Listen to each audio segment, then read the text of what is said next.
Bueno, orduan, bakizute Adifes zer dan, hor utzi dizuet publizitate pixka bat, jakiteko, Adifes da elkarte bat. Gaixotasun mentala edo buruko gaixotasunak dituzten pertsonen elkarte bat da. Elkarte hau, orain dela 20 urte eratu zen, eta zertara gatoz ona edo zertara etorri naiz. Pizkat ideia da, gaixotasun mentala edo gaixotasun psikiatrikoez hitz egitea.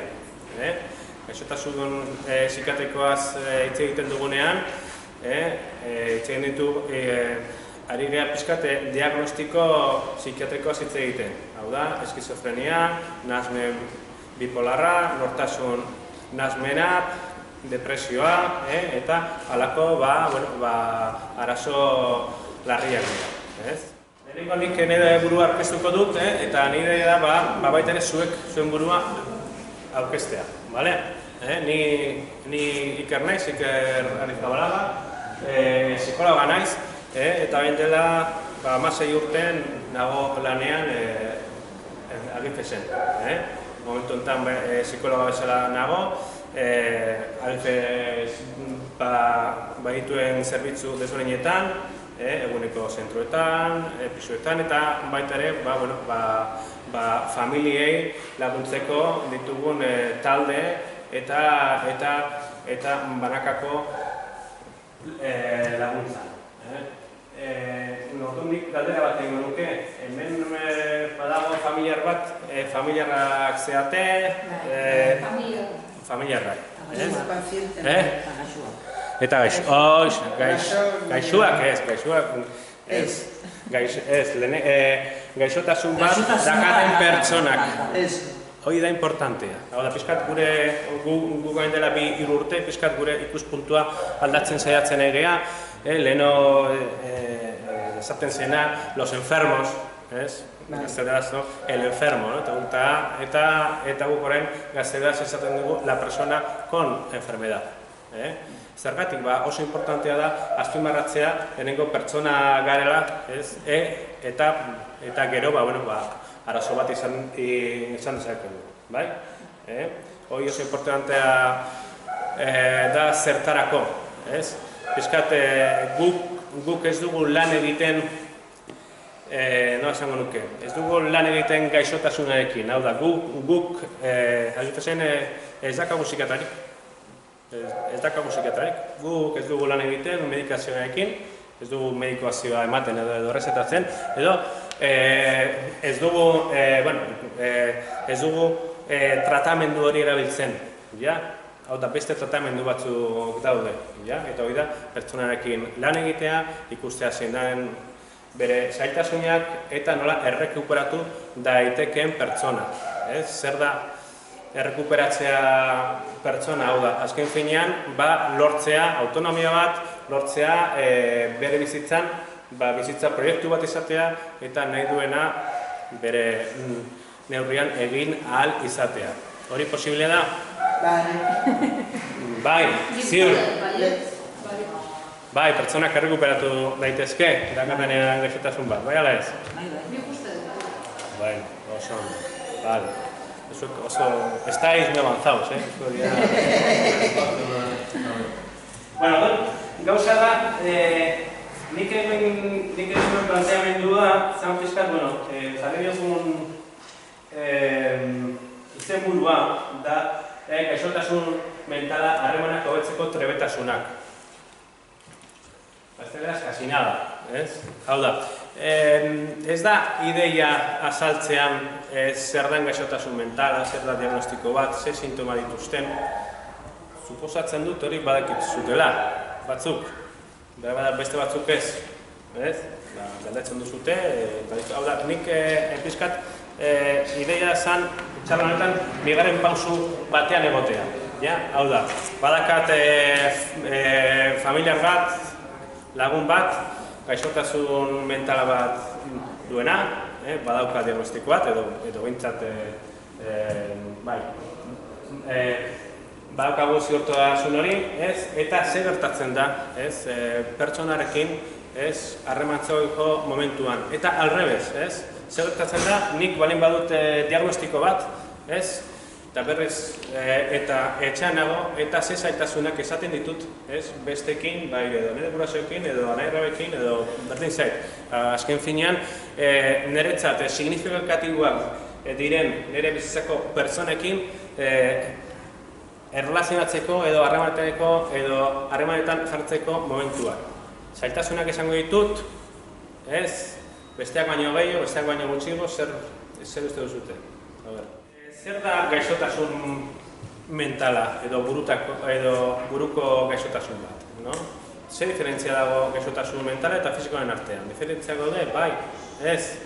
Sí, que el físico es más visible, es más... Físico más visible, ¿no? Me hace un análisis, me falta eso, ¿no? Tengo una hepatitis, ¿no? Tengo la diabetes, ¿no? Eta gaixota, efectivamente, esta gaixotasun mentala ez da ikusten, zaila da. Ez dakagu proba zientifikorik jakiteko diagnostiko bat jartzeko. Hau da, diagnostiko bat jartzeko ditugu liburu handi bat, hain gainaren dute DSM-5 eta ja gehiago sartu dituzte, ez? Eta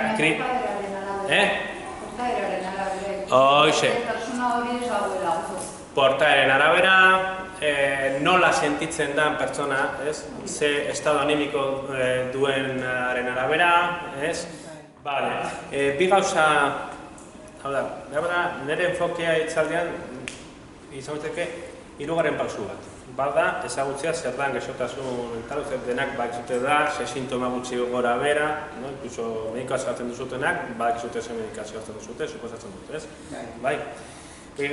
Beste pausu bat da, estigma, edo autoestigma. Hau da, zu komentatzen ari zarena. Zumaian adibidez. Zumaian zenbat pertsona daude diagnostiko psikiatriko batekin. Badakizute? Venga. Baina izile horretzen dutena bestekio. Baina nire beti zen.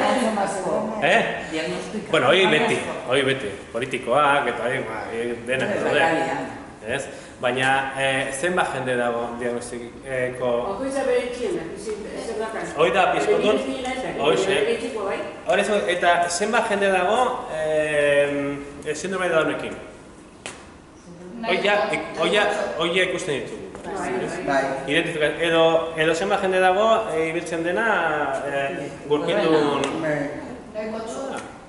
Orduan berriz guetatzen geha, hain dela 30 urte, jendea gehatzen zen bere etxea, izaten batzun sindromea da, ja normala da, autobuse hartzea, eta gureakea doazte, edo juten dia, etortzen dia, ja normaltasun bat, kominen artean, ja onartu da, onartzen da, errespetu bat behizu dutela, beraiek batzutan erabakiak hartu ditzake ez dela, gaixotasun mentalean oraindik gaude estigma horrekin, baina hemen ez gaude, momentuetan ideia ez da bestek zer egin zezaketen, baizik eta nik zer egin dezaket. Nire uste oso importantea, zeratik eta lan egiten duzunean gaixotasun mentala duten pertsonekin, guk taldeak egiten ditugu, eguneko zentrutan, baina baita ere ditugu laguntza asko talde batzuk. Hau da, gaixotasun mentala duten pertsonak eta bakarrik etortzen dira 15 egunero ordu bat egotea psikologo batekin talde batean. Hoi da, ekaterarekin dakaten erlazio guztia. Eta batzuk semeak dituzte, beste batzuk lan egiten dute, beste batzuk ez, beste batzuk dakaten kapazitate bat, eta tratamendu hori gabiltzen dute, eta oso ondo datorkie.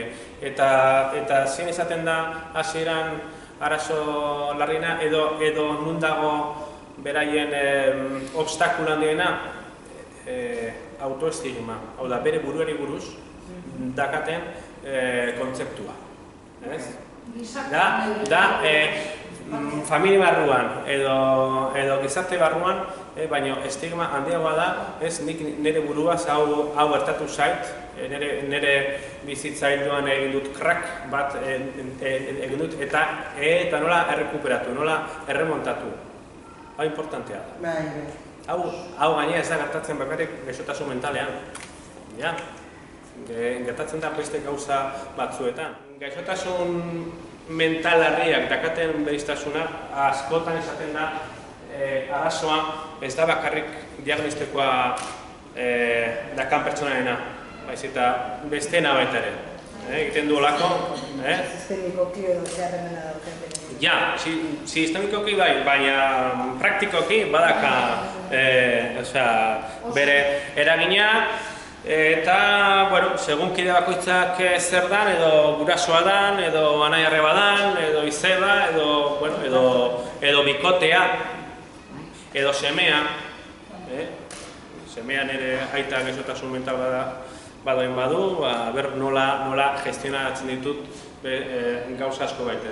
Orduan, familia barruan, bai, familia da sistemikoa, familia da kontzeptu bat, ez? Baina ideia da, bueno, kide bakoitzarengan, aber nola eragiten duen, eta bakoitzaren, esango nuke, funtziotatik, zer gauza egin ditzakeen. Ez da berdina izatea gurasoa, eta nik izatea seme bat arazonekin, edo anai-arreba.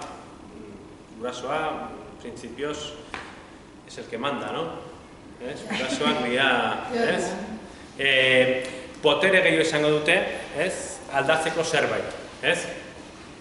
Nik aurkitzen naizena, berdin du izan, edo gurase edo anai-arrebera, ja sartuta zaudenean iskat zirkulo bizioso edo bukle horretan laguntzeari gabe ezintzea atera. Eta pizkat ideia da hemen harremanaren trebetasuna, lehenengoa laguntza eskatu, ez dela ezin da. Hau da, normalean familiak kontzeptu bat da dena gazteleraz resilientzia, resilientzia. Hau da, zer kapazidade ditugun pertsonak, trauma batetik edo egoera batetik buelta emateko, eta errekuperatzeko. Familiak baita ere baditu gaitasun horiek. Guk psikologoak ez ditugu pastillak ematen, ez dugu hipnotizatzen eta gauza raroak egiten, zuek, bai familiarrek eta bai pertsonak, zerate hau da aurrera ateratzen zaretenak, baina lehenengo laguntza eskatu behar da. Eta hor berriz, arazo batekin aurkitzen geha, hau da, ze kontzientzia, hau da, gaixotasun mentala duen pertsona eta familia batzutan ez dute onartzen gaixotasun hori. Bai? Ze txapa batean egin izan. Ondo zion. Bueno, venga, pasako ditut hauek, eta gero lanea jarriko. Gaixotasun mentalen impactua familian, ulertzen hau da kontzeptu bat erabiltzen dela. Es decir, el impacto que tiene un acontecimiento dentro de la familia. Gaixotasun mentalen impactua, gaztelaniaz se mide igual que si una persona tuviese, digamos, una tetraplegia o un Alzheimer. Impactua. Nik ez dut esan nahi horrekin que es tan grave como eso. Para mí no. Baina impactua, estigmaren gatik, pizkat, la ignorancia, el desconocimiento, el miedo, que dirán, horrek impactu hori egiten duena ez handitu izaten da. Normalean, estigma hori edo ja familia onartzen ikasten duenean, asko zerrezagoa da, rekuperazioa. Gaixotasuna duen pertsonarengan, banatu dut bitan, pertsonarengan eta familiarengan, eskat bereizteko, eta barkireko, etorriko zinetela pertsonak gaixotasun mentalarekin. Hau da, askotan sortatzen zaigu hitz egiten dugula familiaz eta hasten geha pertsonaz. Zer gertatzen da, zer gertatu daiteke, behar bada ez. Gertatzen zaio hau, krak bat izaten du, imaginatu diagnostiko bat jartzen diotela, edo ingesu psikiatrikoa bat izan duela, zer gertatzen zaio pertsonari, nola sentitzen da, gaizki, hundida, en el pozo negro, pertsona, hori importantea da ulertzea, familiak entzat importantea da ulertzea zer gertatzen zaio, bakutzan gero ya a perdonar algunas cosas eta bai. Utila ez sentitzea, hau gertatzen zaio jende askori. sentirse útil, ze importantea da, ez? Guk empeñatuta gaude, que para que se sienta útil tiene que trabajar, aunque sean gureak, pero tiene que trabajar. Pues a veces no. A veces no quieren trabajar. Y no quieren trabajar no porque no quieran, sino porque, bueno, pues tienen una incapacidad, tienen muchas dificultades, igual hay que pensar que hay otras cosas, ez? Utila sentitzea ez bakarrik etxetik kanpo, baizik etxetik barne, ja, den egiten badidate, nik ez dakat funtziorik, baina utila. Askotan gaixotasun mentala dakaten pertsonak zaintzen dituzten bereien gurasoak, gurasoak sartzen dijoazte, eta zaintzen dituzte. Orduan, psikologoak eta gizartelangileak, por favor, que barbaridad. Eta batzutan oso ondo egiten dute. Hau da, aurkitzen gea laguntzeko badaketela askotan sentsibilitate berezi bat. Gero, egunerokotasunean, ikusko du, baina laguntzeko edo behintzat berma edo apoio hori emateko batzutan oso utileak dira. Egoera, animikoaren aldaketak edo depresioa, sintoma taldeetan, gora berak izaten dituzte. Guk ez, guk normalak ez, etzaigu hori pasatzen, ez? Bai, ala ez. Hau oso polita ez, eta nik taldekin nagoenean komentatzen diet, no, es que así, porque es que los de fuera, porque los de la calle hacen esto, nosotros no, digo, pero ¿cómo los de la calle? ¿Por qué? Bueno, ya saben, los que son normales. Yo como los que son normales. Yo antes decía que es que no éramos normales nadie, digo que es que todos somos normales, es como los que no son normales. O sea, no eres normal o que te pasa algo, tienes dos ojos, dos qué, no, zer da, hau da pizkat kontzeptu hori normalidadea, importantea da, pentsatzea normala dela, pertsonak bere tristurak izatea, bere estado anemiko desberdinak, gainera badakigu OMS-aren arabera, lautik pertsona bat bere bizitza osoan izango duela gaixotasun mental bat. Toma. Así que hemen gutxi gara bera, zuek ezik besteak. Hori izaten dute, hau da, osasun mentala, ez gaixotasun mentala, osasun mentala denen gauza da. Ez da, esklusiboa, diagnostiko bat duenarena. Hau importantea da ulertzea. Hau da, psikiatrak daude depresioarekin eta medikazioa hartzen dutenak. Psikologo ni te cuento. Eskizofrenia dakaten medikoak, bi ezagutu ditut, daude lan egiten Donostiko residencial. Si quiero ni exactamente, hombre, que siempre ponen los ejemplos más bonitos. Digo, bueno, jakin beharko dugu. Si tú tienes el mismo diagnóstico que yo, ¿tú por qué puedes y yo no?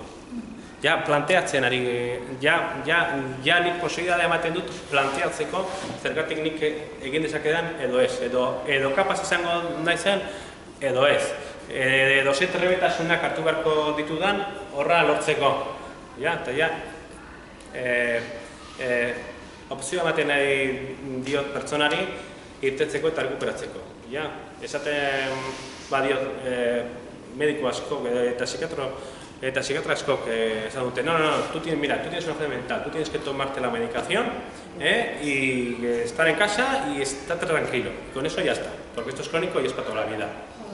Y nunca te vas a curar. Lo destrozas, lo hundes. ¿Ya? Hori ez da horrela. Horrela sueltatu daiteke, baina ez da horrela. Gure taldeetan, adibidez, nahasmen bipolarra daudenak, ditugu bi erizain, eta bat ubin lan egiten du. Eta taka historio bat, nahasmen bipolarraz, gutxi gora bera, zu baino bezala ez, baina 20 urteko evoluzio bat, trastorno bipolarekin. Eta zer, hau da pizkat, normaltasun ez hori ikusteko, eta jende asko dago, gaixotasun mental badakana, eta, bueno, ez da ikusten, juten da bere ziketa pilatuen gana, eta listo. Ja, hori dira, los bonitos, sare bateko, baina pizkat idea normalizatzeko. Errazo zuzaren da familiaren larren galtzea, askotan eta zuk leheno komentatu duzuna, nola jendea partatzen da, edo nik ez dut asko egiten baita ere errazioa banatzeagatik. Lana, formakuntza, mantentzeko zailtasunak. Que voy a contar, lana mantentzekoa oso zaila da. Gainea jakinez, nik nire lanean, esaten badut, baja bat hartu da depresioaren gatik, edo eskizofreniaren gatik, diskriminazio gehiena ematen da, lanean ematen da. Ja? Probar algun dia, ja berez. Hau da, diskriminazio oso handia ematen da, eta ez dugu ondo lortzen. Eta baja gehienak depresioen gatik izaten dira. Depresio bat, eskatu onartuako izaten da. Baina depresioen bat, nahiko zaila da. Diruak kudeatzeko zailtasunak egia da. Batzutan pertsona batzuk bere gaitasunak deterioratzen dira, gaixotasunen gatik, eta ezin dut zailtasunak dituzte dirua gestionatzeko, manejatzeko, familia beti hor dago, normalean, eta zerbitzuak, eta du. Bere burua ez zaintzea, pizkatia da, ondorioak, el abandono, que uno puede tender a abandonarse, bai? Bizitzarekin eta, gatazkak, familia barruan, ronkak, beti bataiatzen... Repetitibo, eta beti gauza... Eta aldi berean, zu komentatu zuna, oso dependientea bihurtu daiteke pertsona bat. Aldi berean dependientea, pero luego tienes otra culpa y yo no te aguanto.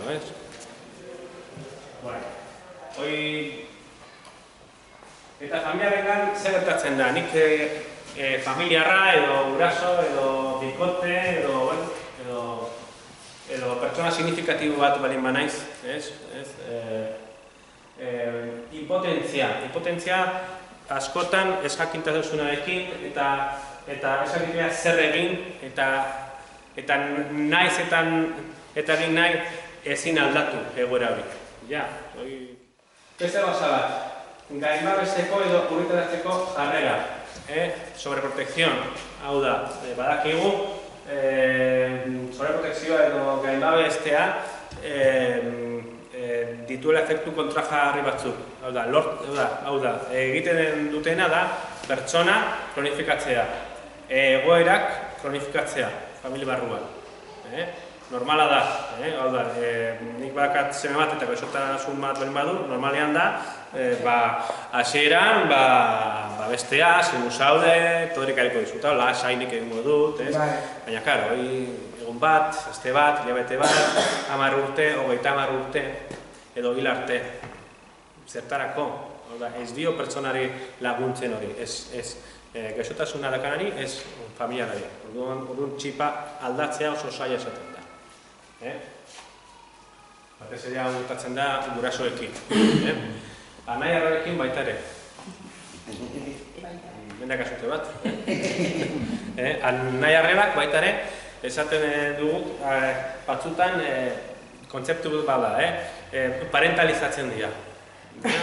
Hau da, gurasoak juten dianean, batzutan anai-arrebaiek hartzen dute, eta batzutan juten dianean baita ere, hartzen dute gurasoen papera hori. Eta goten dira, eta zemuz, eta zuk esan duzu haizu, ondo da, baina zuk zure bizitza egin baita ere. Gero bakoitzak erabakitzen du, zer egin bere bizitzarekin, edo bere bizimodurekin, edo zer bizitza proiektua dakan. Nari berdin zait, baina pintzek, behitzat jakitea. Arauak mantentzeko zaitasunak, límites, normas, que hagas esto, que si no va a pasar lo otro, se garra. Egun guztian horrekin.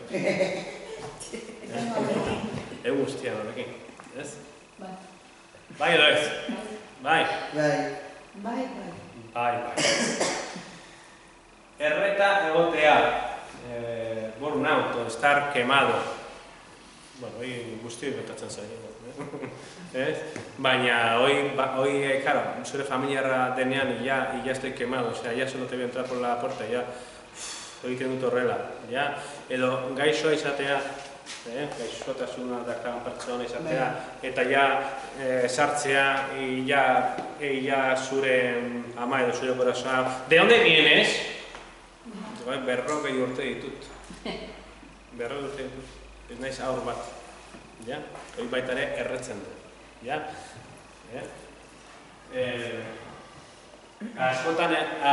Askotan egoten zea familiarekin, dicen, es que ya no puedo más, es que estoy harto, ya es que no sé qué hacer con él. Eta gero egoten zea pertsonarekin, eta azten zu, es que estoy súper agobiada, es que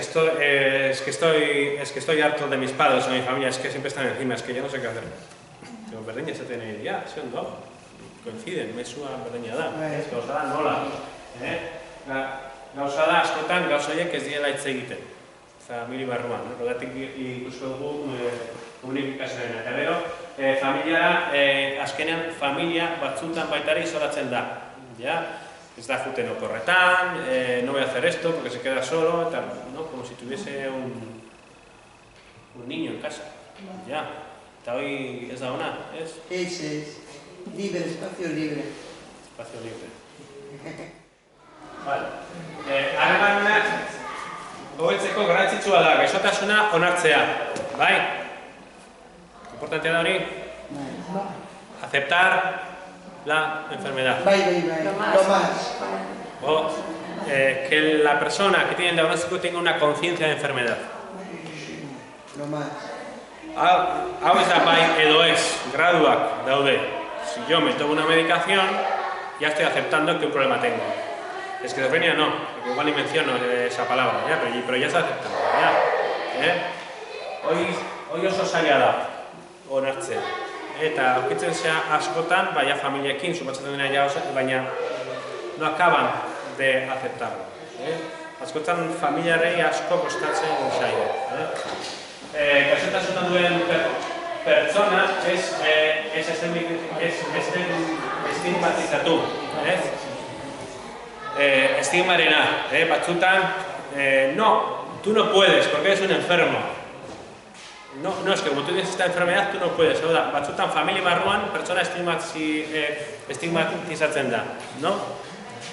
El origen del problema es el que tiene el diagnóstico, ¿no? El enfermo, el no sé qué, horrela ez dugu ezer lortzen, ez da hori, arazoa familia osoera izango da, Es muy importante la familia. Claro.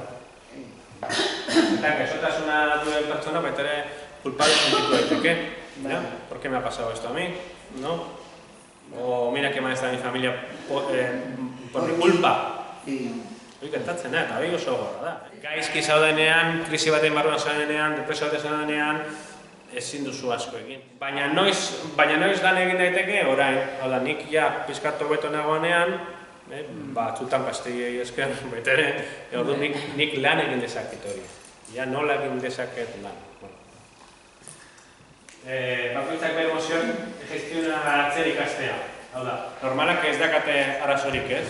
Los normales no tenemos problemas para ser nuestras emociones, ser autónomos, relacionarnos, tener un proyecto de vida claro, ¿no? Los normales no, solo si tienes un diagnóstico. Hau da, azken finean, diagnostiko psikiatriko batekin gertatzen dena, batzutan pertsona zailtasun gehiago dituela, eguneroko gauza horiek, ez bakarrik de tareas, egiteko. Hau da, bere limiteak ez dira inaltuak, errazagoa da pertsona antzietatearekin egotea, errazagoa da pizkat, limitazio bat da, gaixotasuna da limitazio bat. Baina limite horiek ez daude idatzita diagnostiko batengatik, bakoitzak bilatu behar ditu noraino.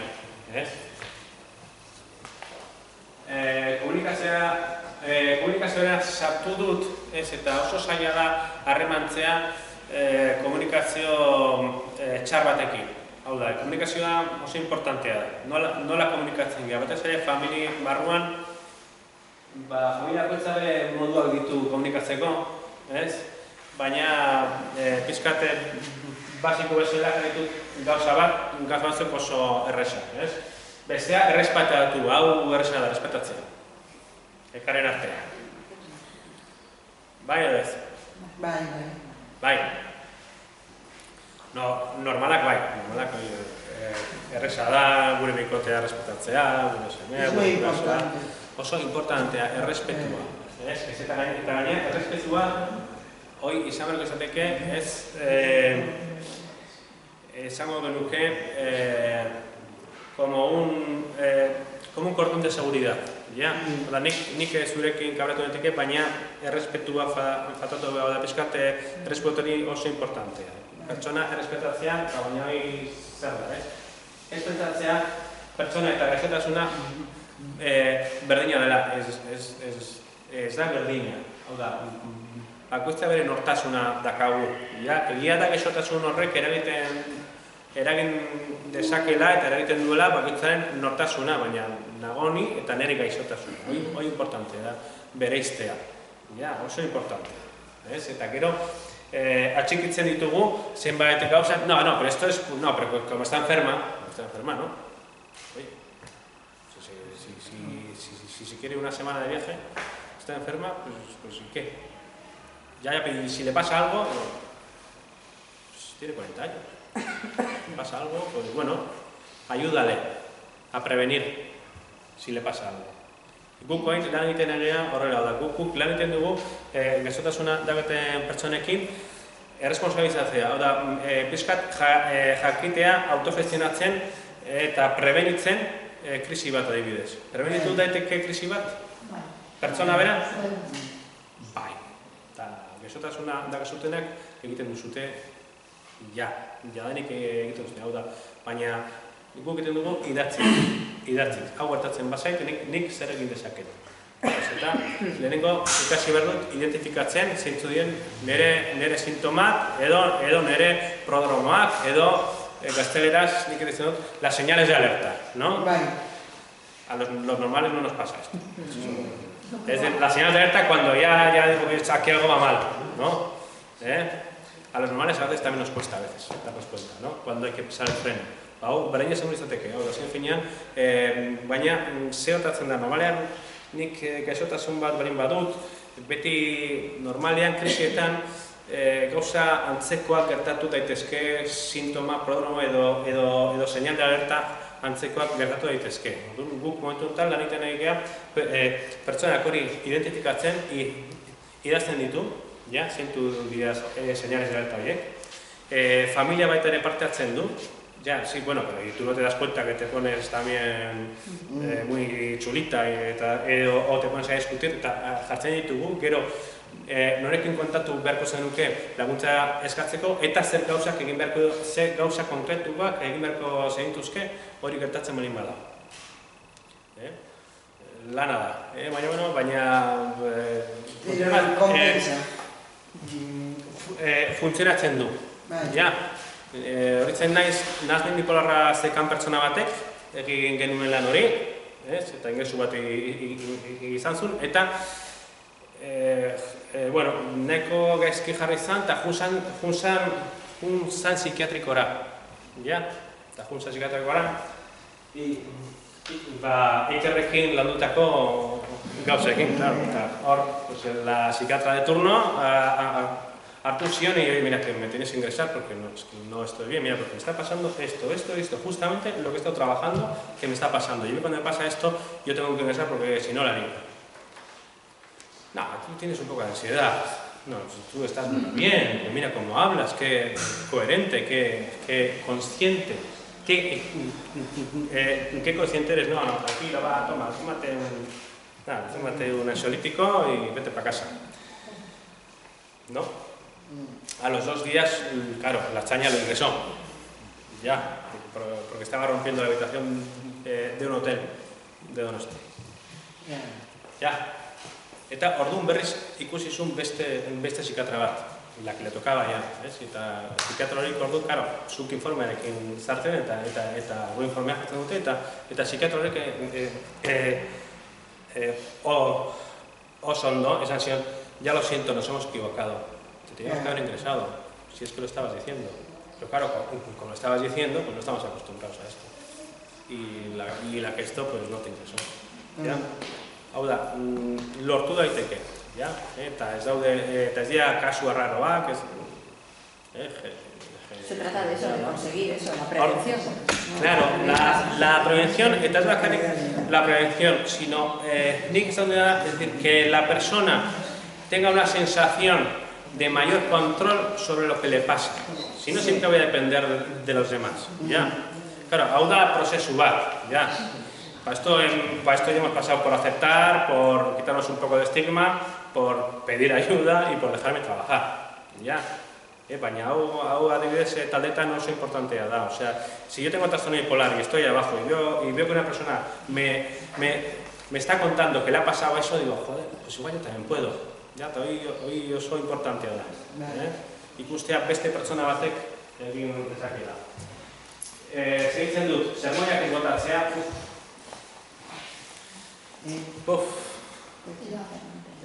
sermoiak, los sermones, ¿no? Esto que, ¿no? De porque no tienes que hacer esto, bla, bla, bla. Al final te das cuenta que el que lo hace no es porque tiene enfermedad, sino lo hace para desahogarse a sí mismo con el otro. Bueno, gauzak esan baino lehen pentsatu baita ere, porque claro, las hermanas tampoco son perfectas, ni los familiares, y a veces, pues claro, pues uno es impulsivo, entonces ya, en vez de apagar el fuego, uno echa más leña al fuego, hala, venga, ¿ves? Horregatik lan egin behar dugu hori. Jarrera positibo bat mantendu, albada, pentsamendu positibo bat, ez ezagutu sintomen inguruan. Hau, askotan gertatzen da, ¿no? Es que esa columna es azul. No, esa columna no es azul, es blanca, por favor. No ves que es blanca, ¿no? Y no, que es azul. O sea, a mí me vas a decir que esa columna no es azul, que lo veo con estos ojos y tengo 40 años. ¿Qué me está diciendo? ¿Que no veo bien? Zertako, hasiko zea horretan. Ya, zertako sartuko zea, intentando demostrarle que no es realidad. Yo zertako balio, zertako. Bueno, a ver, esto es según se gauzak, baina, bueno, nos comenta eso, pues bueno, unos comentan eso y otros hablan de otra cosa, o da. Gauza da, kontutan izatea, baina ez erretazio egitea hortan ibiltzean, eta te va a ganar, tiene más tiempo, ya, para darle vueltas. Ez du balio, bueno, hori dago, bueno, pizkat, saiatzea ekiditen, ez? Ematea zuk zure, bueno, pues yo lo veo blanco. Ya está, no voy a entrar a discutir por una cosa así. Kontutan euki gortu nintzera eta heldu bezala hitz egiten zaie, hori badakizute, ez? Bai, ala ez? Helduak, 18 urtetik aurrea, suposatzen da, 20, oza, nik 40 urteko pertsona bati, edo 20 urteko pertsona bati, no le betatak como un niño, no? Bai, ala ez? Zaila da, helduak bezala tratatzea, gaixotasuna dakan pertsona, bai, ala ez? Kasuaren arabera, ba. Es que se comporta como un niño, fíjate, no, hortan nintzen gara. Zer oztopatzen du deskalifikatzea, gainbehar bestu edo sobreprotekzioa eta kritikatzea. Hiru gauza horiek egiten dutena da krisi arriskua igo. Hau da, demostratuta dago famili baten barruan cuando te descalifican, cuando te critican y cuando te sobreprotegen, ¿no? Tienes 4 veces más probabilidades de acabar ingresado a las personas con enfermedad mental grave. Hoy dela denbora pilo batetik. Eta baina zaila. Ez estimulatzea momentu batzuetan. Esto es como discutir, ¿no? Si veo que no has venido muy recto, no voy a... Bueno, mira, te dejo un poco tranquilo y ya está. ¿Ves? Esto es como si viene tu marido viene un poco pesado y dices, va, hoy paso de él y ya está, ¿no? Pues igual, ya está, no pasa nada. Ahora bezala tratatzea txarra da, hirugarren pertsona hitz egin aurrea dagoenean. Ke mania. Hau egiten dugu aurrekin. Ez guten ze aurrekin eta irakaslea no, porque el niño, pues el niño está aquí. Y estoy hablando en tercera persona. Bueno, un niño, vale, ya heldu bat dagoenean, ¿es? No, porque es que lo que me hace, y está ahí, bueno, espérate, cállese usted, que diga ella qué es lo que hace. Importante da, zeta da, desvalorizatzea, ¿es? Hitza kentzea. Enkaixotaren sintomak eta bere notasuna nahaztea, ez entzutea. Pertsona entzun behar dugu, bai ala ez? Hoy oso importante da.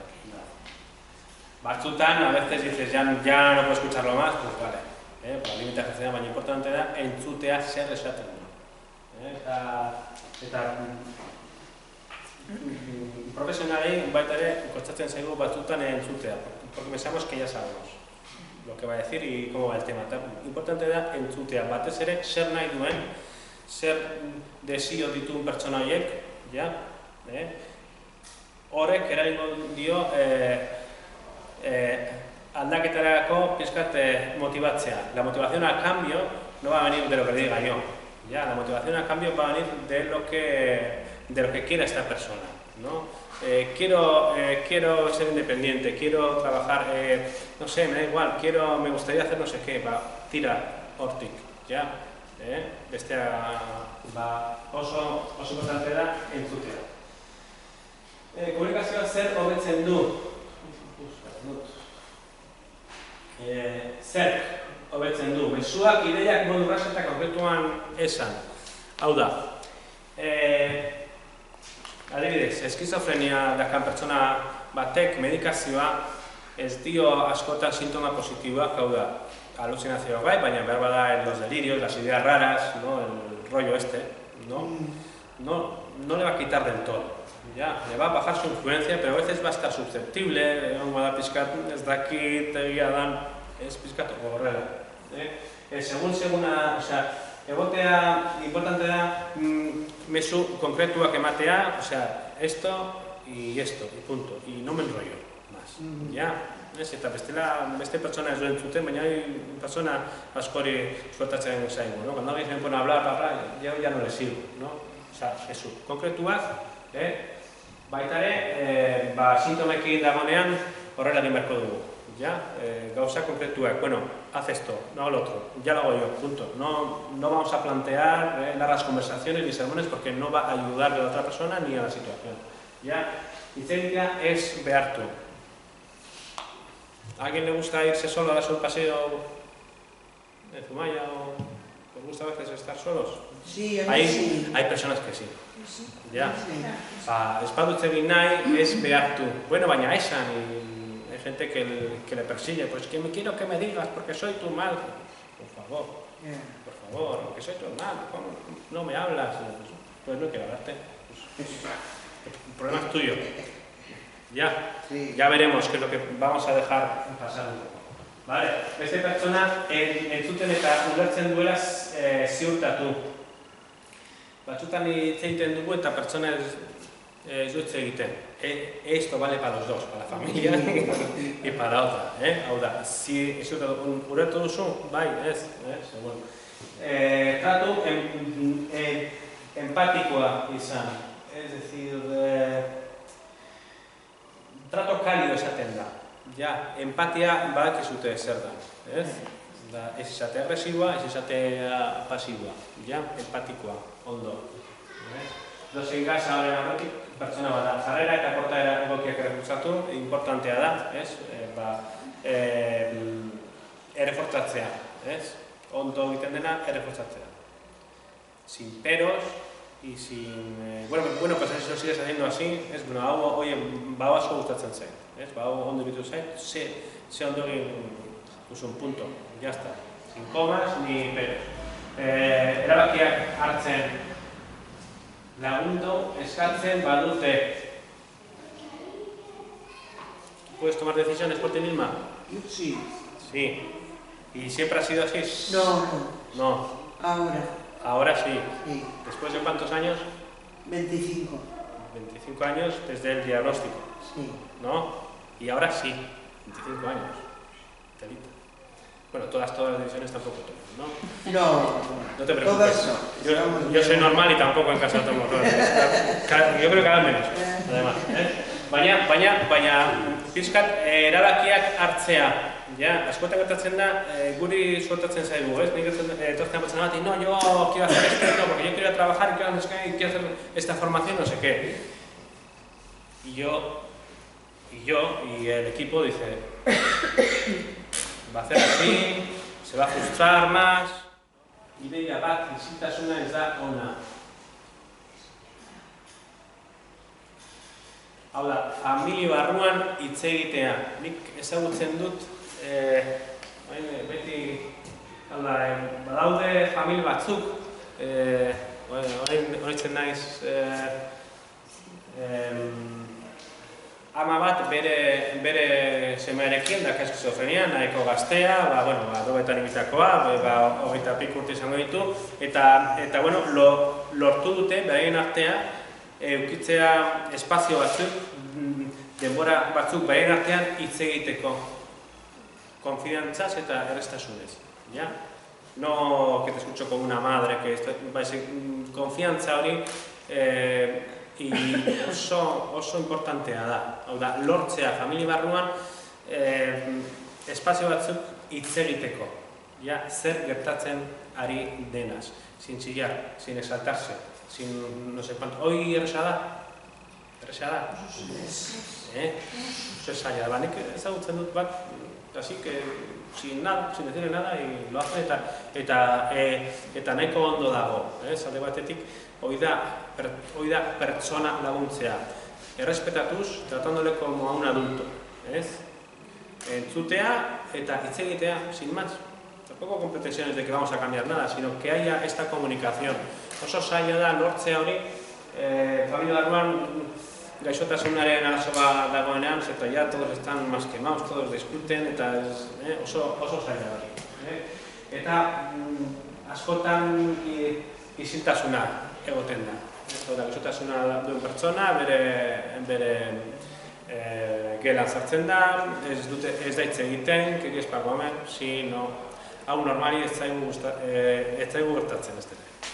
Hau da, isiltasun hori saiatzea hitz egiten, forzar, baina saiatzea espazio horiek lortzen oso importantea da eta lautzen dira. Bueno, hain haiketa txikitxo bat. Has disfrutado de Van Gogh, si queréis, lo leo. Viene a decir que lo que me consuela es que estoy empezando a considerar a la locura como una enfermedad igual que cualquier otra. Y que la acepto como tal. La tesis, viejo. Van Gogh.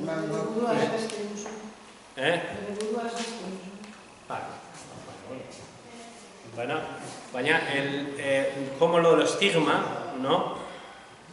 Como ya se lo plantea, ¿no? Pues hace bastante tiempo, ¿no? Y como lo que, bueno, pues lo vemos como otra enfermedad.